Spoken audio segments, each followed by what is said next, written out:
Coming up, bizarre scenes at Singleton Court as a publican is convicted of breaching health orders. A Newcastle company launches Australia's first online package-free supermarket. And the turtle rescue that sparked a biosecurity scare. Tonight, the Federal Education Minister stands aside amid allegations of abuse. A Hunter Valley publican fined and cheered for breaking COVID rules. Hope fades in the search for a well-known jockey missing off the Gold Coast. Revelations Omicron arrived in New South Wales earlier than first thought. And a dramatic start as the supercars hit the track in Bathurst. This is NBN News. Good evening. The Federal Education Minister is standing aside while abuse allegations from his one-time staffer and former lover are investigated. It's a major blow to the Morrison government on the final sitting day of the year, where bad behaviour in the capital was in the spotlight. At a late sitting, a nasty slur is heard across the Senate chamber. The licensee of a so-called Freedom Pub at Singleton has been convicted of breaching COVID rules. Bradley John Hill was met by a group of vocal supporters today after learning his fate in court. A standing ovation for a self-proclaimed freedom-fighting publican. Lauren Kemp, NBN News. Search and rescue efforts for well-known jockey Chris Concerta have turned into a recovery mission. A late-night swim after work ending in tragedy, a shocking reminder of the dangers our beaches pose. In the air and in the surf. Frantic search, police and lifesavers scouring kilometres of coastline. Jesse Burns, NBN News. From Sydney's west to the Central Coast and now the lower North Shore, the Omicron alert is spreading. A seventh case of the new variant was confirmed today, and most concerning, the infection happened before South Africa sounded the alarm. Chatswood, the latest Omicron hotspot, the Mantra Service Departments, home for a week for a child under 12. Damien Ryan, NBN News. The Hunter's daily COVID case numbers remain in single digits, with the region recording just 2 new infections today out of the Hunter New England Health District's 10. Both of the cases are in Hamilton. Fragments of the virus have also been detected in sewage at Murrurundi in the Upper Hunter, where there are no known cases. A New Lambton man has faced court for the first time over his alleged role following a fatal shooting in Newcastle. Aston Chambers is the third person charged as part of investigations into the death of Wesley Prentice. It was a swift court appearance and exit for Aston Chambers. Chambers remains on bail on a number of strict conditions. He has to report to police daily and is also subject to a curfew. His case will return to court again next year. Tyson Cottrell, NBN News. Tougher laws have passed state parliament requiring supermarkets and other retailers to collect shopping trolleys dumped in public spaces. Newcastle Council passed a motion pushing for the changes last year and says they give authorities more options to deal with the issue. They're a problem right across the city and indeed the state, so it's really pleasing the combined advocacy of councils led by the City of Newcastle has led to this outcome. Under the law, owners now have 3 hours to remove trolleys causing obstructions and 7 days to remove those dumped in public places like parks, or risk copping a $660 fine. Now to the tale of a Lake Macquarie man who thought he was helping wildlife when he stopped to save a turtle on the side of the road. Turns out he was, but not in the way he thought. The turtle has since been identified as a North American pest, the man's actions saving native species. Patrick Hanna believed he was saving a turtle's life. I saw a turtle crossing the on-ramp and pulled over just to make sure it was okay. Samantha Pote, NBN News. The tide has turned for a long-running charity that provides people with disabilities with lasting experiences. Its sailing program will now be year-round in the Hunter, thanks to several generous donations. Making waves has been making dreams come true for a quarter of a century now. Sam Burberry, NBN News. 12 regional charities will share in a slice of $800,000 in funding, allowing them to deliver life-changing projects and infrastructure. The Newcastle Permanent Charitable Foundation today announced the donation, with 7 of the 12 projects directly impacting hunter communities and groups. The real reason we do it is the impact that it makes to people, that changes their lives, it rewrites their future, and it gives them hope for the future. The foundation has given $1.73 million to regional charities this year.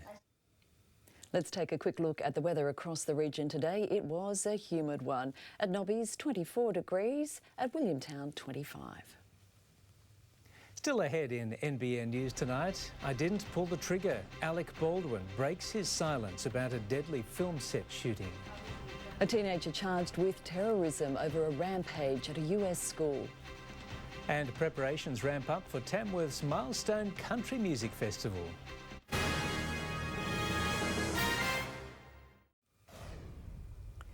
I didn't pull the trigger. That's the claim from Alec Baldwin in his first interview since the fatal shooting in New Mexico.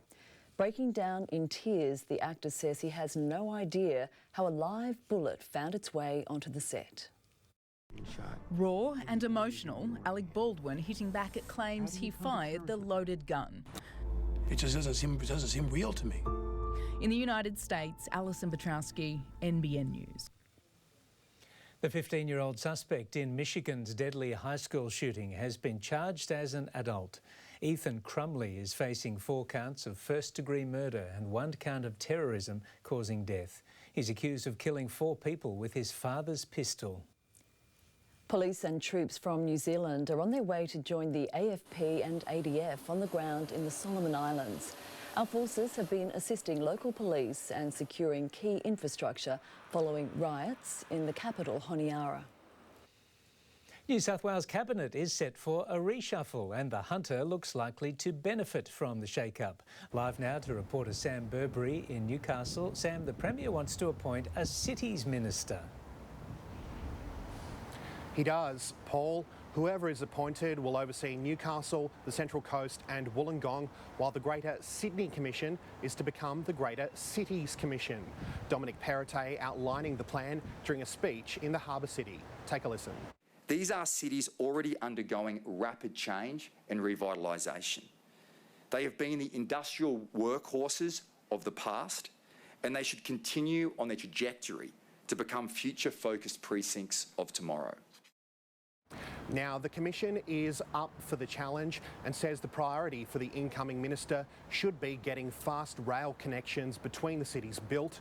The Local Government Association is also on board. Labor, though, says funding is what really matters to regional areas.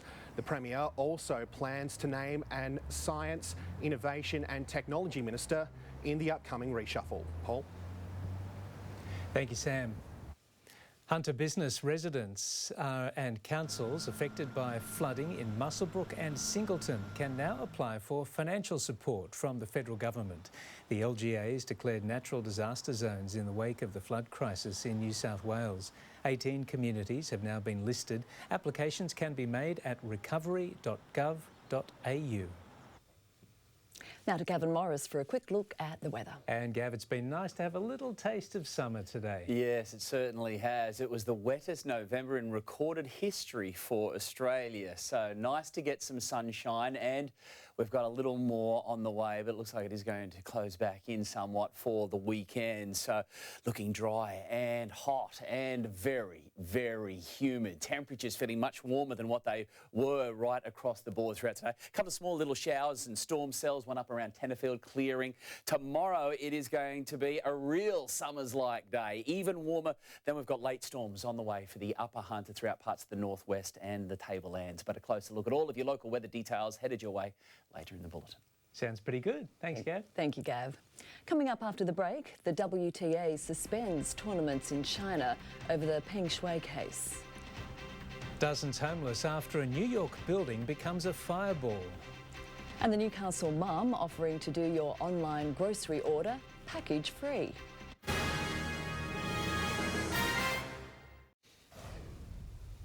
Police in the Northern Rivers believe they've disrupted a major organised crime group. 5 people have now been charged, with more arrests expected to be made. Strikeforce bench established in September. Gracie Richter, NBN News. The WTA has suspended all tennis tournaments in China and Hong Kong over fears for the safety of former doubles world #1 Peng Shuai. It's a major escalation from the Women's Tennis Association amid concerns for Peng after she accused one of the nation's former high-ranking politicians of sexual assault. China held 9 tournaments in 2019 and provides a huge share of the WTA's revenue. A World War II-era bomb has exploded in Munich, injuring 4 people near the German city's main train station. A worker accidentally drilled into the 250-kilo explosive. Train services were halted along one of Europe's busiest railway lines. Shaking an entire block of apartments, an enormous explosion has torn through the basement of a New York home and sent a fireball shooting through the street. 6 people were injured in the blast, with a dozen now left homeless. It's believed a gas leak is to blame. To Finance, and Woolworths has made a bold play to buy a major pharmacy chain, while international markets continue to scramble as a result of the new COVID variant. Here's business reporter Chris Kohler. Wall Street has lost more than $1.3 trillion this week so far. The Omicron variant has investors dumping shares. It's been a rough week for Australian investors too, but the ASX 200 almost broke even today, closing at 7,225 points. Commonwealth Bank lifted more than 2%, but falls from CSL and Afterpay weighed on the market.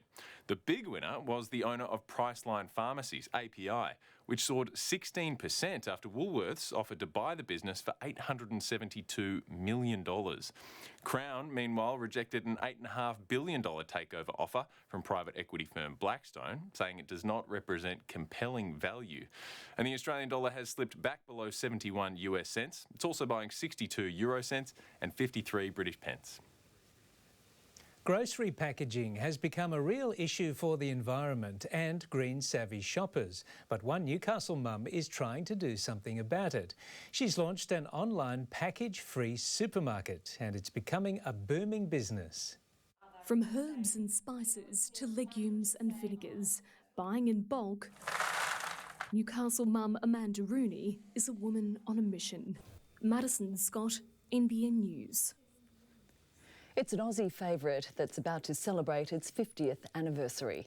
Preparations for Tamworth's Country Music Festival are in full swing, with artists getting in tune, exhibitions being set up, and a special coin has even been minted. It's all systems go before the biggest Tamworth Country Music Festival yet. Jessica Warboys, NBN News. It's a great time of year, isn't it? Sure is. Not long to wait now. Kate Haberfield joins us now with all the sport. And Kate, Alex Carey has officially got the nod. Yes, the keeper in waiting is waiting no more. Thanks, guys. Coming up after the break, what Australia's new man behind the stumps had to say about the man he's replaced. Latrell Mitchell bounces back from his finals disappointment on the Mid-North Coast. And New South Wales to host the Women's World Cup final.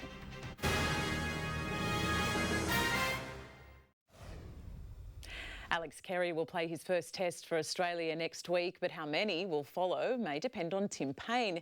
Carey said today he wants the former skipper back in the team, a move which could lead to his own exclusion. If he's as polished behind the stumps as he is in front of the cameras, Australia is in safe hands. Chris Hodgkinson, NBN News. Latrell Mitchell went through some dark times after being rubbed out of the NRL Grand Final for a dangerous shot on Joey Manu. But after ditching the Sydney spotlight to unwind on the Mid-North Coast farm, the Rabbitohs superstar says he feels like himself again. Missing a grand final and copping tons of abuse.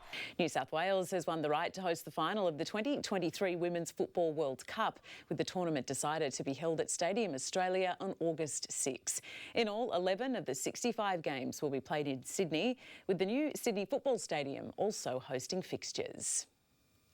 In just a moment, the veteran and the new kid on the block determined to shake things up at Bathurst. This report brought to you by Sportsbet's new Bet with Mates. Start your group, bet together and share the moment. Try it today with Sportsbet.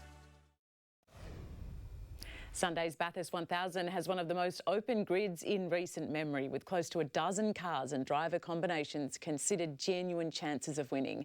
Usually you can forget about the wild cards, but this year one pairing features the oldest and youngest drivers in the race, and they reckon they can finish on the podium. The Enforcer and the Kid, a team that could only ever come together in Bathurst. Swansea's Tom Edwards is one good weekend away from winning the Australian Supersport 600 Series. The teenager is in second place heading into the final round in South Australia. It's been quite the year for the Supersport 600 Series. He hasn't featured in the Big Bash since February 2019, so the Hunters' Jason Sanger can't wait to make his long-awaited return for the Sydney Thunder this season. The 22-year-old is coming off a great innings in the Sheffield Shield. He isn't giving away any secrets, but Emma Jane Howe starred in round 6 of the local Women's T20 League with a wicket and a knock of 61 off 38 balls, helping Waratah Mayfield beat Warners Bay. Newcastle City easily overcame Wests. Charlestown accounted for Merewether, and West Rosellas needed 12 overs to beat Belmont. Some big wins there. For sure. Well, Thank thanks, you, Kate. Kate. Stay with us. Gavin Morris joins us next with all the weather details.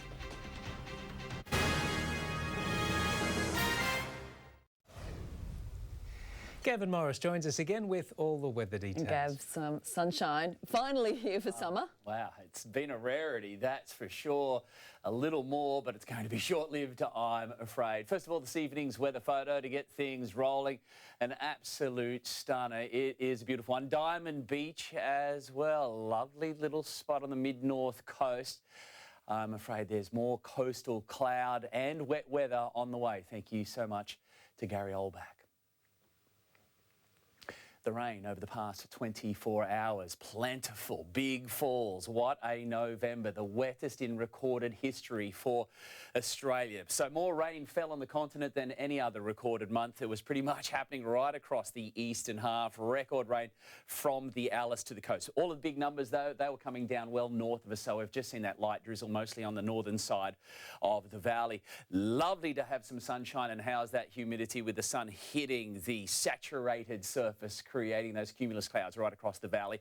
There's our next change. Storms passing their way across Victoria tonight. Summer, well, it is right here. An extraordinary heat wave on the way for this part of the country. They are going to have 6 consecutive days with temperatures reaching the mid-40s. So that's where summer is sitting at the moment.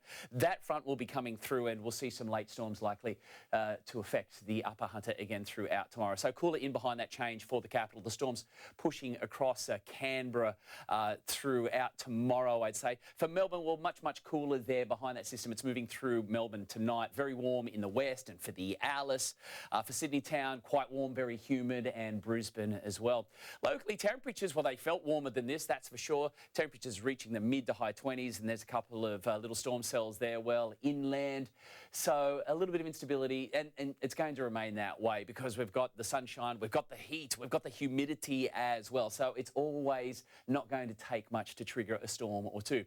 Looking at tomorrow's forecast winds, we've still got those very warm, humid northerlies, and that's delivering us that tropical air mass yet again. It should remain fine though, good looking day, then late afternoon showers and thunderstorms developing into the evening, I would say. So it should be all fine. It's going to be very humid, late storms potentially reaching the central coast and the western parts of the lake potentially, and you can see throughout the valley as well. Along the coast generally fine, mid to high 20s on the way, and it is going to feel a little summery. Make the most of it because with that threat of storms, we're likely to see a southerly change over the weekend, and the cloud and a bit of wet weather is going to return yet again. Low 30s on the way for the Upper Hunter. Very little in the way of swell right across the region, around about a metre for the coast. Tomorrow morning there's a high tide just after 8, so we'll be hitting the low there 2:30. Sun to rise 5:36 down at 7:49. Taking a look at this long-range forecast, and there it is, the showers returning just in time for the weekend. Look at the temperature dip as well. So it is going to be cool, mostly cloud affected there, particularly on Sunday, drying out a little as we move into next week. And there's another trough line moving across New South Wales on Tuesday, Wednesday, and that is going to return the wet weather yet again. So it is far from over, but hopefully it won't be as wet as November. Taking a look at surf vision for another day, or lack of, very small out there, but look at that is actual sunshine on a wave. The water temperature sitting at about 18. The very warm water is just sitting off the coast of Coffs, so it is making its way south. So hopefully we'll get some more summer days soon. Thank you, Gav. We enjoyed it. Thanks, Gav. And that's NBN News for this Thursday. A Current Affair is next, and we'll have updates throughout the evening. Thanks for your company tonight from all the team. Good night. Good night.